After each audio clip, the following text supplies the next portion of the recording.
Selamat pagi Budiva dan teman-teman, kami dari kelompok 3 ingin membahas materi dari bab 11 pengukuran variabel definisi operasional dan bab 12 pengukuran penskalaan reliabilitas dan validitas.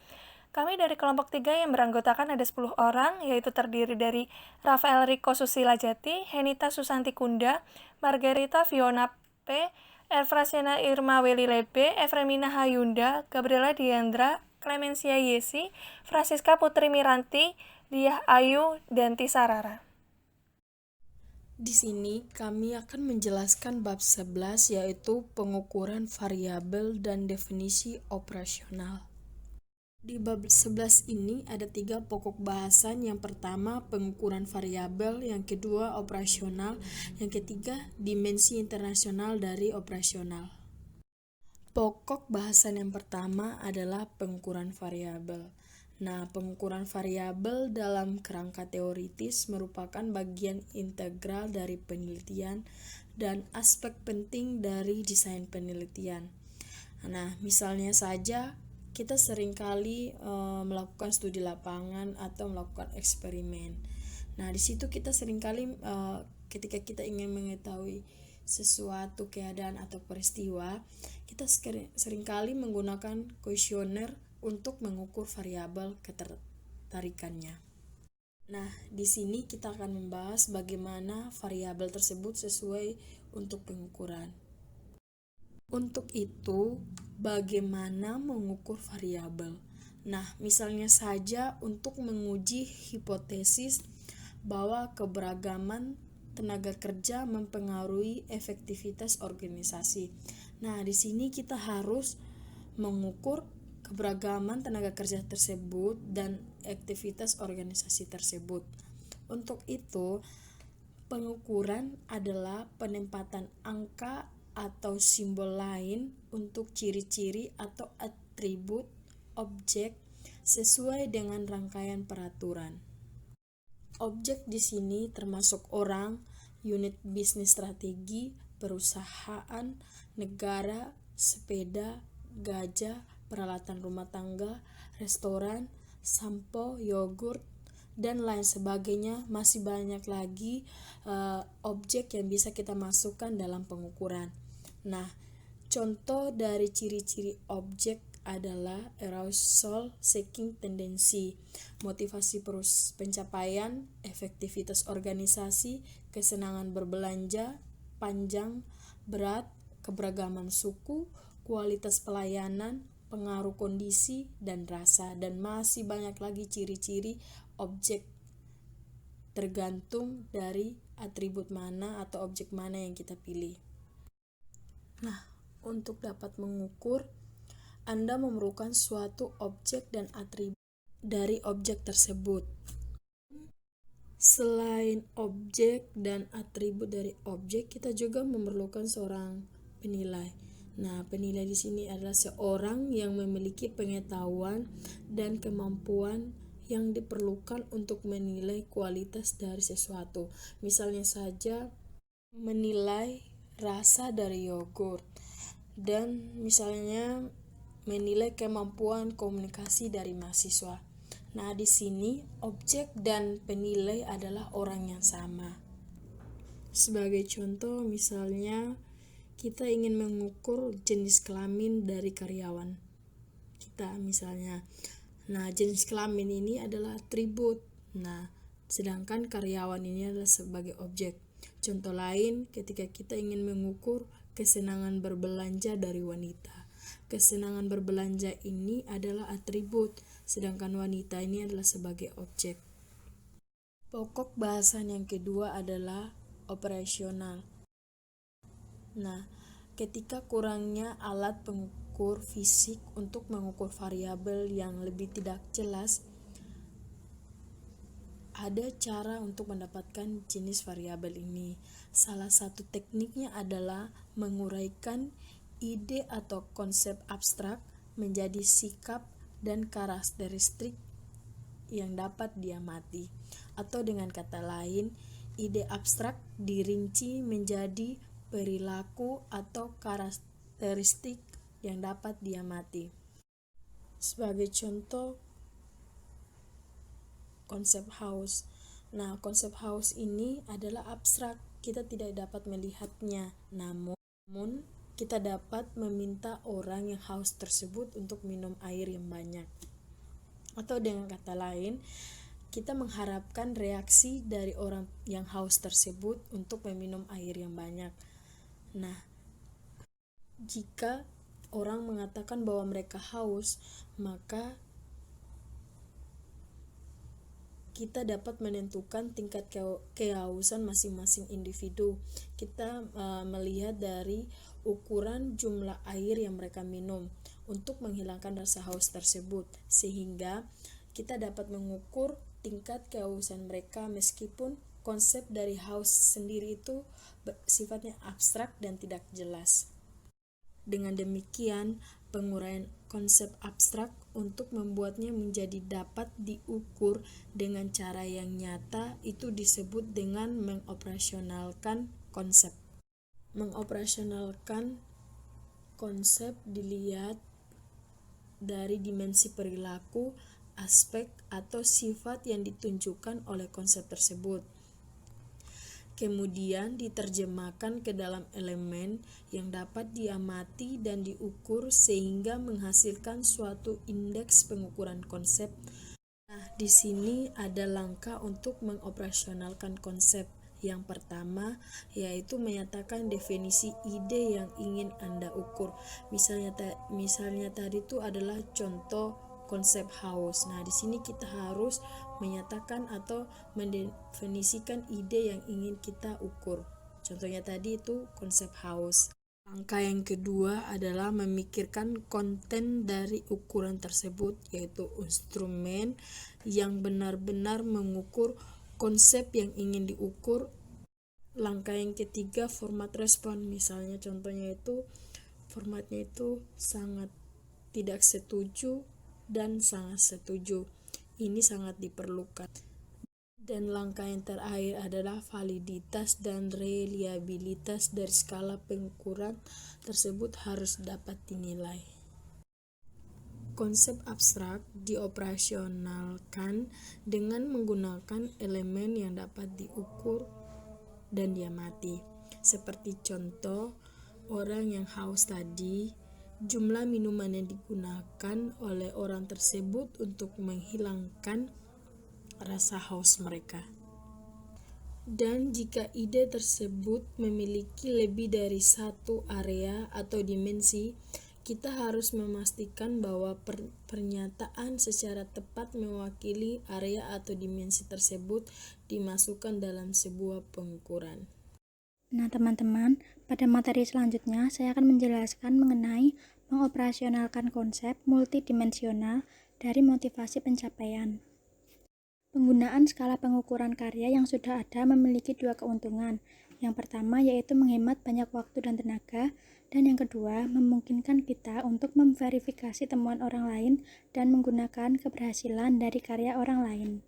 Kemudian, inti dari mengoperasionalkan konsep multidimensional dari motivasi pencapaian adalah kita bisa membuat kesimpulan yang berupa verifikasi atau mengkoreksi kembali temuan keberhasilan dari orang lain. Sumbernya yaitu jurnal ilmiah dan buku panduan skala. Karena ide motivasi pencapaian itu sifatnya abstrak dan subjektif, maka motivasi pencapaian dilakukan dengan cara mengukur dimensi perilaku aspek atau karakteristik yang ingin kita temukan dalam diri orang-orang dengan motivasi yang tinggi. Selanjutnya, saya akan menjelaskan mengenai dimensi dan elemen motivasi pencapaian. Ada 5 karakteristik umum. Yang pertama, orang akan digerakkan oleh pekerjaan. Jadi mereka itu akan bekerja hampir sepanjang waktu untuk memperoleh kepuasan dalam mencapai dan menyelesaikan sesuatu. Kemudian yang kedua, banyak orang yang secara umum tidak memiliki suasana hati untuk bersantai dan tetap mengalihkan perhatian mereka untuk hal-hal lain selain aktivitas yang berhubungan dengan pekerjaan. Kemudian yang ketiga, karena banyak orang selalu ingin mencapai dan menyelesaikan, maka mereka lebih memilih untuk bekerja sendiri dibanding bekerja dengan orang lain. Jadi dalam hal ini, orang yang memiliki motivasi pencapaian yang lebih tinggi cenderung merupakan orang yang individualis. Yang keempat, dengan pikiran dan hati yang tertuju pada prestasi dan pencapaian, maka Mereka akan lebih menyukai pekerjaan yang menantang daripada pekerjaan yang mudah dan biasa. Orang dengan motivasi tinggi bekerja bukan karena keinginan semata, tetapi mereka berfokus pada prestasi dan keberhasilan pencapaian yang tinggi. Kemudian yang terakhir, mereka selalu ingin mengetahui bagaimana kemajuan mereka dalam pekerjaan selama mereka melakukannya, sehingga mereka ingin mendapatkan pendapat secara langsung dari atasan, teman kerja, atau bawahan mereka untuk mengetahui sejauh mana kemajuan mereka. Itu sebabnya orang dengan motivasi yang tinggi merupakan orang yang selalu ingin berbenah, mempunyai keinginan untuk memperbaiki kesalahan, menambahkan yang kurang, dan juga mengurangi yang berlebihan. Orang dengan motivasi tinggi selalu ingin mengerjakan pekerjaannya dengan baik dan sempurna. Nah, teman-teman, kita masuk ke materi selanjutnya, yaitu mengenai yang tidak termasuk operasionalisasi. Dalam hal ini, operasionalisasi tidak menjelaskan korelasi konsep. Motivasi pencapaian, kinerja, juga kesuksesan mungkin sangat berkaitan, tapi kita tidak dapat mengukur tingkat motivasi seseorang melalui kesuksesan dan kinerjanya.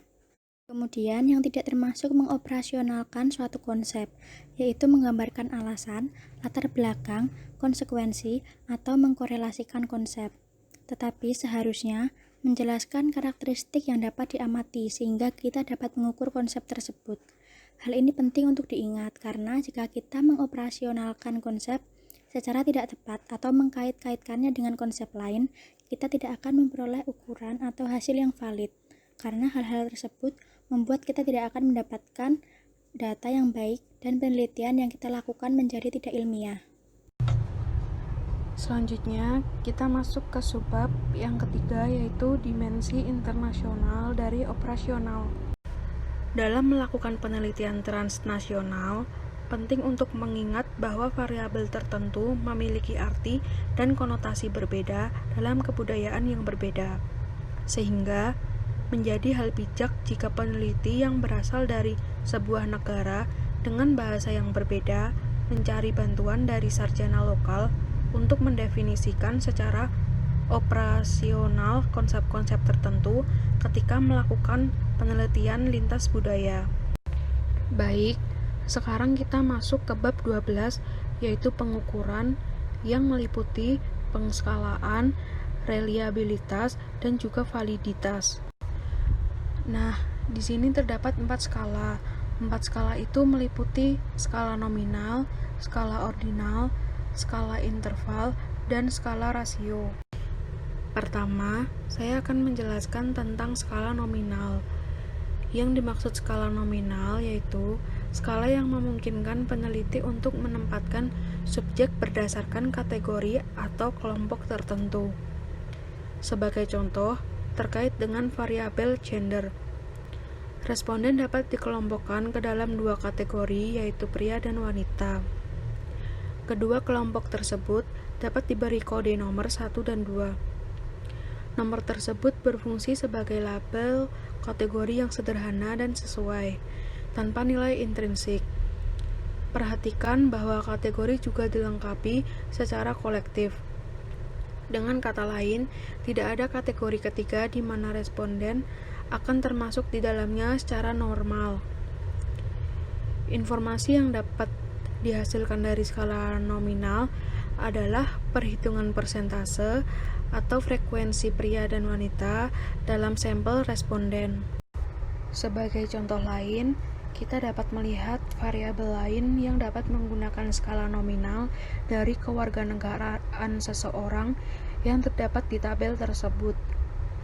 Dapat dilihat bahwa setiap responden harus dimasukkan ke dalam salah satu dari 11 kategori, dan skala tersebut akan memungkinkan interpretasi, perhitungan angka dan persentase responden yang akan masuk ke dalamnya.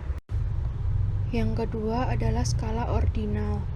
Skala ordinal tidak hanya mengategorikan variabel-variabel dalam suatu cara untuk menunjukkan perbedaan di antara berbagai kategori, tetapi juga mengurutkannya menjadi beberapa cara yang bermakna.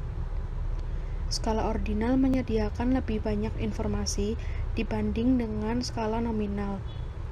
Skala ordinal juga lebih dari membedakan kategori untuk memberikan informasi tentang bagaimana responden membedakan kategori dengan mengurutkan tingkatannya. Skala ordinal dapat digunakan dengan variabel apapun untuk berbagai kategori yang digunakan berdasarkan beberapa pilihan. Pilihan-pilihan tersebut kemudian diurutkan dan diberi nomor. Sebagai contoh, responden diminta untuk menunjukkan pilihan atas suatu pekerjaan berdasarkan urutan kepentingannya ke dalam 5 karakteristik yang akan diteliti. Skala ordinal membantu peneliti untuk menentukan persentase responden yang menganggap interaksi dengan orang lain sebagai hal yang paling penting. Perkenalkan, saya Tisara Rarantelili, NIM 175. Di sini saya akan menjelaskan mengenai skala interval. Jadi, skala interval atau interval scale memungkinkan kita melakukan operasi aritmetika tertentu terhadap data yang dikumpulkan dari responden. Skala interval tidak hanya mengelompokkan individu menurut kategori tertentu dan menentukan urutan kelompok, tetapi juga mengukur besaran atau magnitud perbedaan preferensi antar individu. Skala interval membuat kita dapat mengukur jarak di antara dua titik pada skala. Jadi, skala interval menentukan perbedaan, urutan, kesamaan besaran perbedaan dalam variabel. Karena itu, skala interval lebih kuat dari skala nominal dan ordinal. Nah, di sini kita bisa lihat contoh tabel pengukuran skala interval.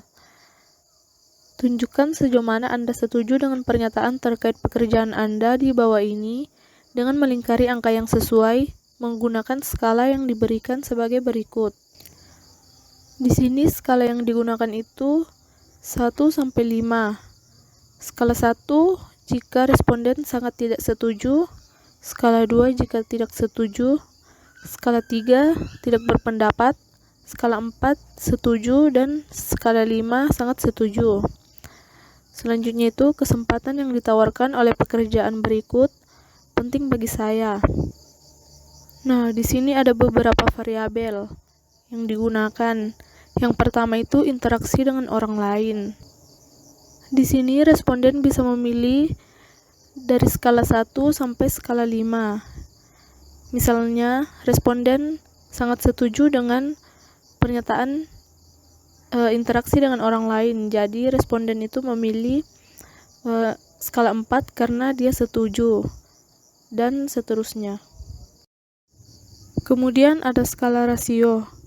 Skala rasio mengatasi kekurangan titik awal yang berubah-ubah atau arbitrer pada skala interval, yaitu skala rasio memiliki titik nol absolut yang merupakan titik pengukuran. Jadi, skala rasio atau ratio scale tidak hanya mengukur besaran perbedaan antar titik pada skala, tetapi juga menunjukkan proporsi dalam perbedaan tersebut. Nah, skala rasio ini merupakan yang paling kuat di antara keempat skala karena memiliki titik nol yang khas dan mencakup semua sifat dari ketiga skala yang sudah dijelaskan tadi. Contoh dari skala rasio ini adalah timbangan, di mana timbangan itu memiliki titik nol yang absolut dan tidak berubah-ubah yang dapat menghitung rasio berat badan individu. Contoh dari skala rasio yang lainnya juga itu ada yang berkaitan dengan usia, penghasilan, dan jumlah perusahaan di mana individu pernah bekerja. Nah, selanjutnya masuk dalam skala peringkat. Skala ini sering digunakan dalam penelitian bisnis. Skala ini memiliki 10 macam skala, yaitu yang pertama, skala dikotomi. Skala dikotomi digunakan untuk memperoleh jawaban ya atau tidak, seperti contoh di bawah ini. Contohnya, apakah Anda memiliki mobil? Jawabannya pilih ya atau tidak. Yang kedua ada skala kategori. Skala kategori menggunakan beberapa poin untuk memperoleh respon tunggal, seperti contoh di bawah ini. Di mana tempat tinggal Anda di London? Jawabannya pilih salah satu, London Timur, London Selatan, London Barat, London Utara, atau luar kota London. Yang ketiga, Skala diferensial semantik.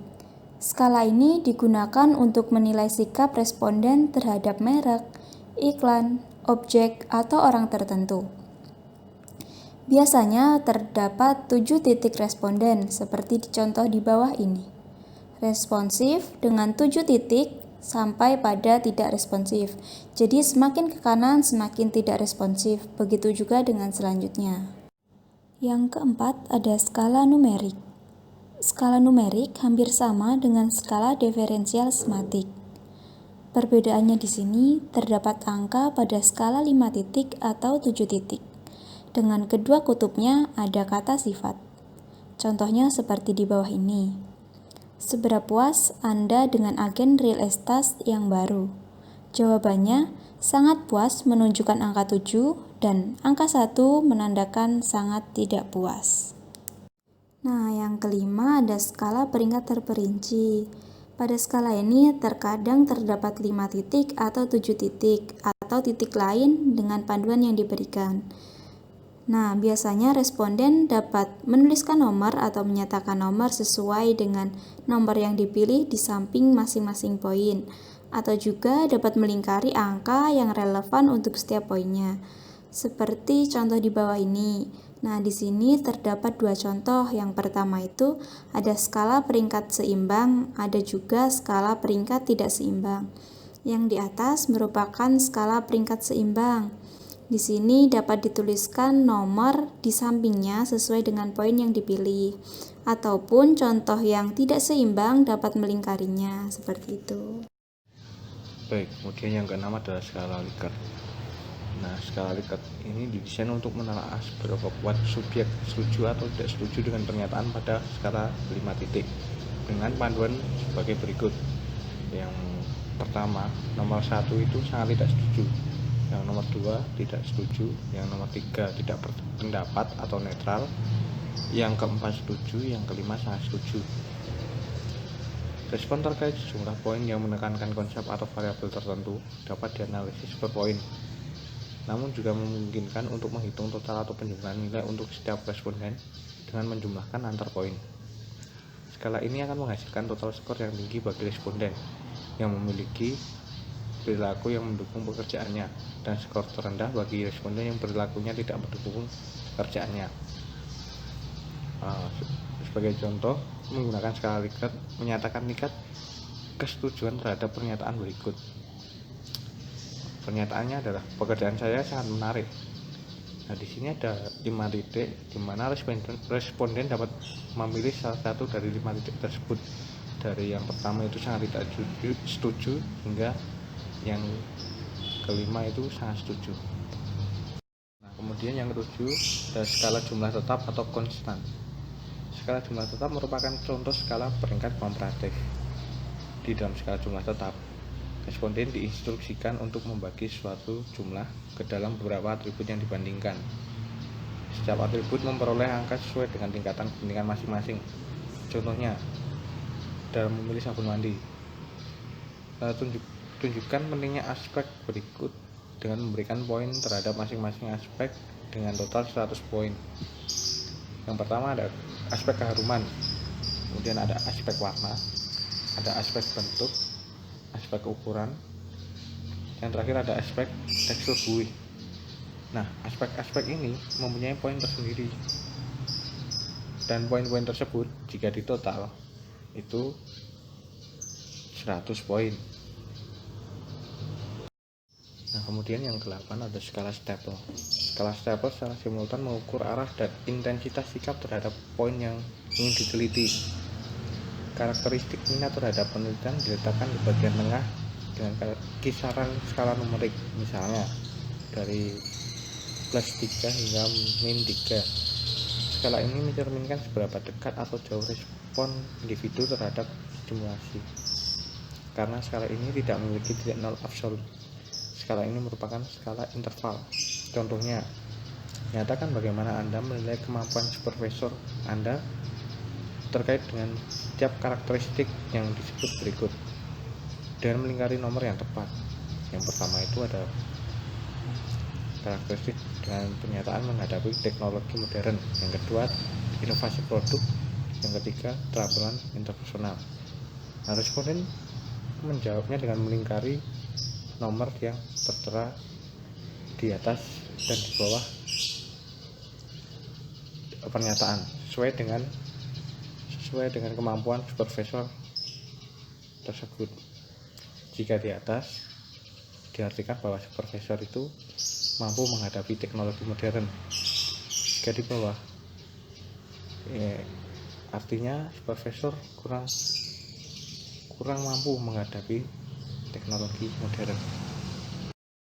Kemudian yang 9 ada skala peringkat grafik. Representasi grafik membantu responden untuk menunjukkan jawaban mereka pada skala atas pernyataan tertentu dengan memberikan tanda titik yang sesuai pada garis. Seperti contoh berikut. Skala ini merupakan skala ordinal, meskipun contoh berikut terlihat seperti skala interval. Pada skala 1 hingga 10, yang satu itu diartikan sangat buruk, kemudian naik yang kedua 3, 4, 5 itu baik, 6, 7, 8, 9, 10 itu sangat baik. Jadi responden disuruh memilih skala tersebut dengan melihat pernyataan bagaimana Anda menilai supervisor Anda.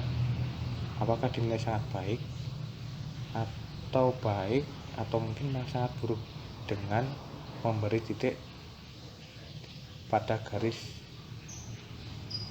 tersebut. Kemudian yang ke-10 ada skala konsensus, yaitu skala di mana panel juri memilih poin tertentu yang menurut mereka dapat mengukur konsep yang relevan. Poin tersebut dipilih terutama berdasarkan ketepatan atau relevansi dengan konsep.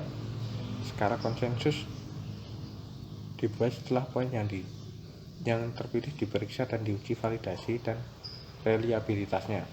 Contohnya, di mana sebuah konsep diukur dengan rumit yang melibatkan panel juri dengan menggunakan kartu tumpuk yang berisi beberapa deskripsi konsep. Panel juri tersebut memberikan masukan untuk menunjukkan seberapa dekat pernyataan tersebut terhadap konsep yang ingin diteliti. Kemudian ada yang ke-11 ada skala lainnya. Terdapat beberapa metode penskalaan yang rumit seperti penskalaan multidimensi di mana objek, orang, atau keduanya diskalakan secara visual serta dilakukan analisis conjoint. Hal ini menggambarkan visual dari hubungan yang ada di antara dimensi-dimensi suatu konsep. Nah, perlu dicatat bahwa skala Likert dan numerik adalah salah satu yang paling sering digunakan untuk mengukur sikap dan perilaku dalam penelitian bisnis. Baik, di sini saya akan menjelaskan tentang skala ranking. Skala ranking adalah skala yang digunakan untuk memperoleh preferensi di antara dua atau lebih objek dalam suatu item. Namun, skala ranking seperti ini mungkin tidak memberikan petunjuk yang pasti atau jawaban yang dicari. Contohnya, di suatu perusahaan terdapat 4 lini produk, dan manajer mencari informasi yang akan membantu memutuskan lini produk mana yang sebaiknya harus diperhatikan. Baik, saya akan menjelaskan tentang metode alternatif yang digunakan. Di metode alternatif digunakan ini dibagi menjadi 3. Yang pertama, perbandingan berpasangan.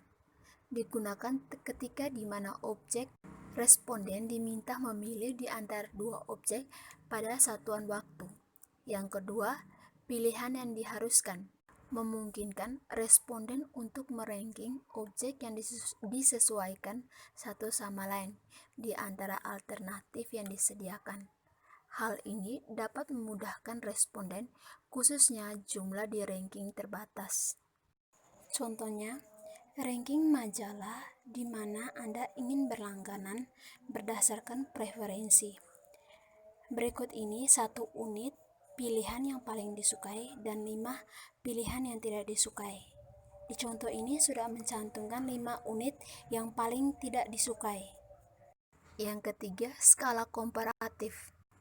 Skala ini memberikan acuan atau poin referensi untuk menilai sikap terhadap objek, kajian, atau situasi yang diteliti.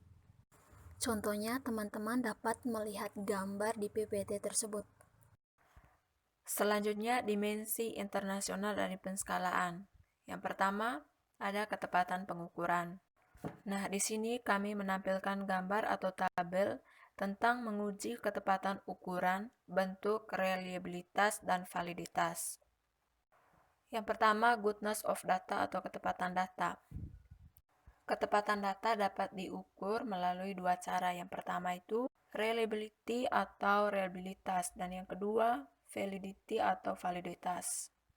Nah, reliabilitas atau reliability ini dibagi lagi menjadi dua bagian. Yang pertama itu stabilitas atau stability, konsistensi. Nah, di sini ada dua uji stabilitas. Yang pertama itu retest reliability atau reliabilitas tes ulang. Dan yang kedua, parallel form reliability atau reliabilitas bentuk paralel. Nah, sedangkan konsistensi dapat diuji melalui dua cara. Yang pertama, inter-item konsistensi reliability atau reliabilitas konsistensi antar poin. Dan yang kedua, split half reliability atau reliabilitas tengah bagian. Nah, ketepatan data yang kedua tadi validitas. Ada 3 bagian uji validitas. Yang pertama, validity content atau validitas isi. Nah, validitas isi ini dibagi lagi menjadi satu bagian. Yang pertama, face validity atau validitas muka. Uji validitas yang kedua, criterion related validity atau validitas terkait kriteria. Validitas ini dapat dilakukan dengan menciptakan dua validitas. Yang pertama, concurrent, dan kedua, predictive. Uji validitas yang ketiga yaitu validitas construct atau construct validity. Validitas ini dapat dinilai melalui dua validitas. Yang pertama, konvergen, yang kedua, diskriminan. Untuk lebih menjelaskan dari gambar ini akan dijelaskan di slide berikutnya. Yang pertama, validitas.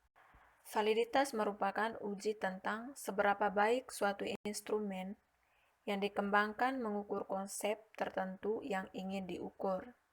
Dengan kata lain, validitas terkait dengan apakah kita mengukur konsep yang tepat sementara. Nah, di sini ada 3 bagian uji validitas. Yang pertama itu validitas isi. Validitas isi memastikan bahwa pengukuran memasukkan sekumpulan poin yang memadai dan mewakili yang mengungkapkan konsepnya. Jadi, semakin banyak poin skala yang mewakili wilayah atau keluasan konsep yang sedang diukur, maka semakin besar validitas isinya. Keder dan Judd menyebutkan di mana suatu tes yang didesain untuk mengukur tingkat gangguan bicara dapat dianggap memiliki validitas apabila tes tersebut dievaluasi oleh sekelompok penilai ahli.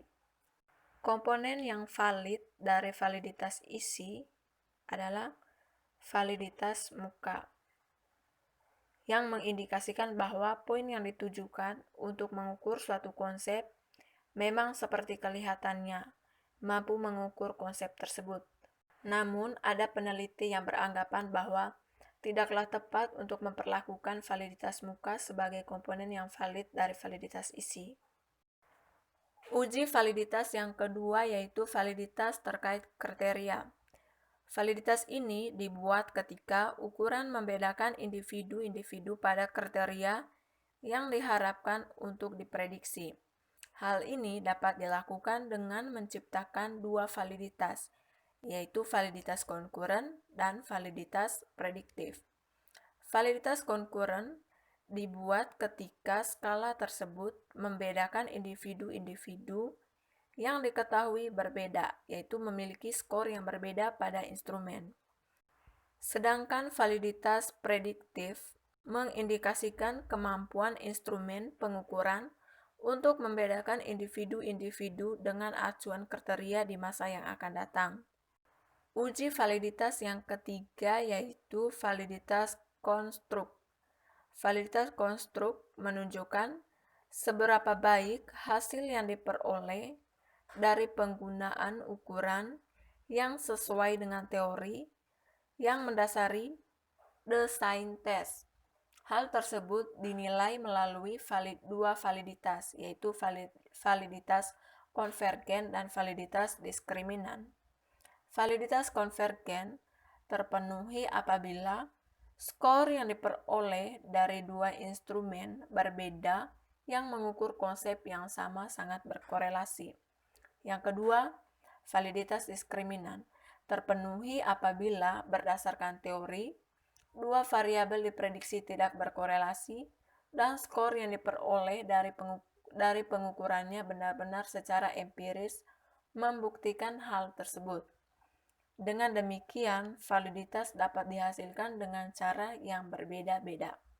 Ada beberapa cara di mana bentuk-bentuk validitas di atas dapat dipenuhi. Yang pertama, yang kedua, analisis faktor. Teknik multivarian yang menegaskan dimensi konsep yang telah didefinisi secara operasional, sekaligus yang menunjukkan poin manakah yang paling tepat untuk setiap dimensi. Yang ketiga, matriks korelasi multikarakter dan multimetode yang diperoleh dari pengukuran konsep dengan bentuk dan metode yang berbeda yang menambah ketelitian pengukuran.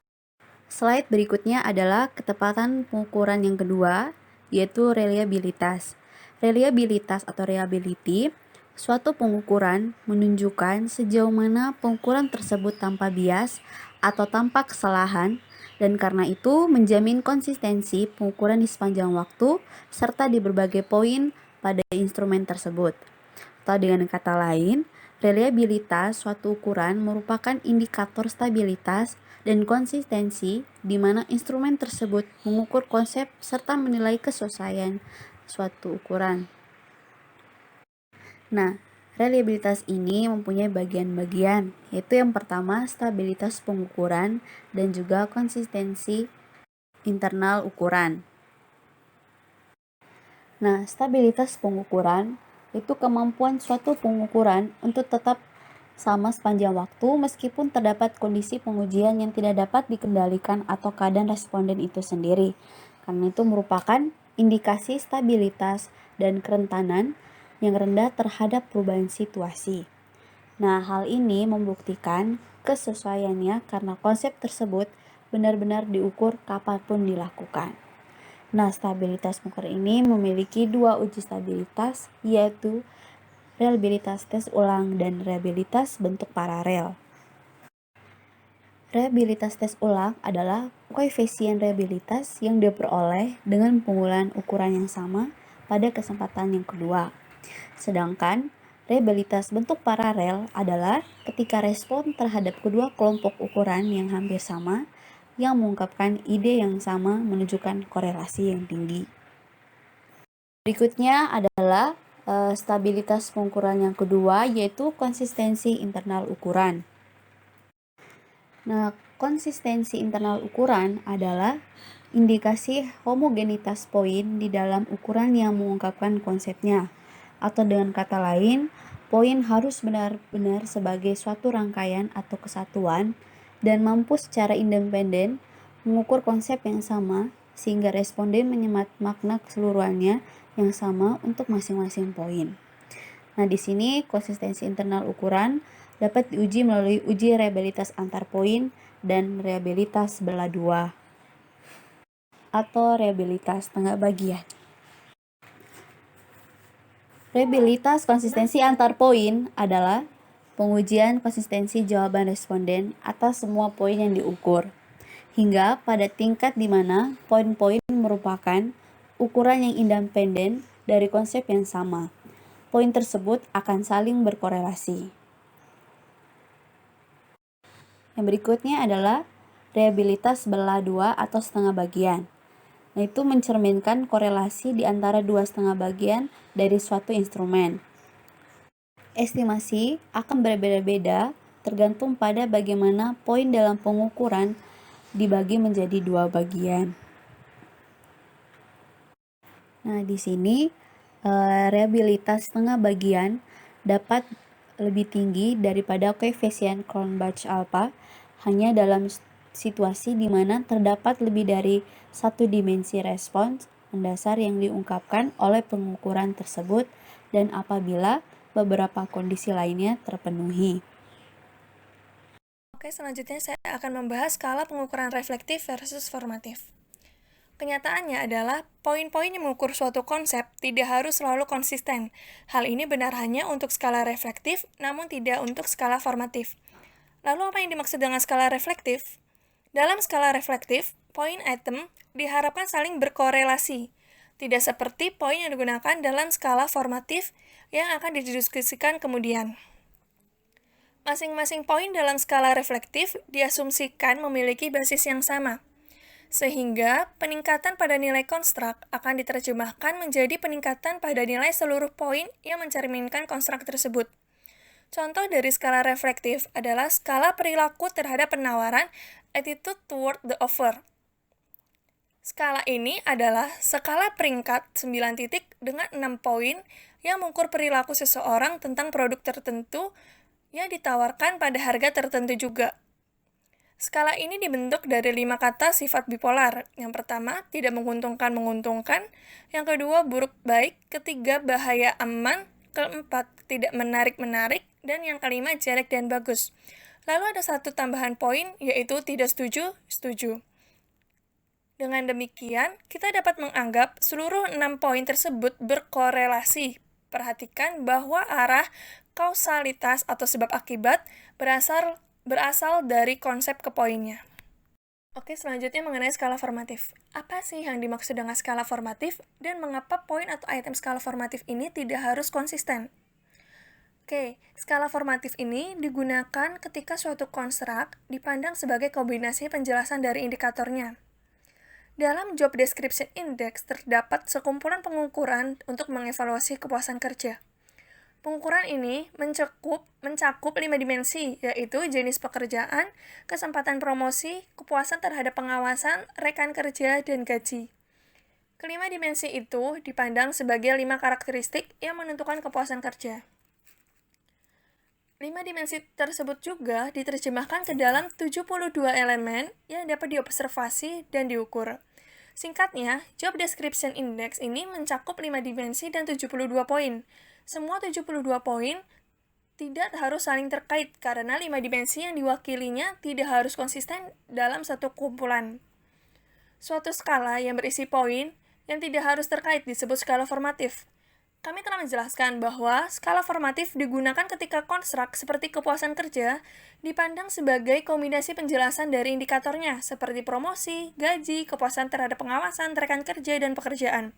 Yaitu ketika suatu perubahan di salah satu indikator atau dimensi diharapkan akan mengubah skor dari keseluruhan konstruk berapapun nilai dari indikator atau dimensi yang lain.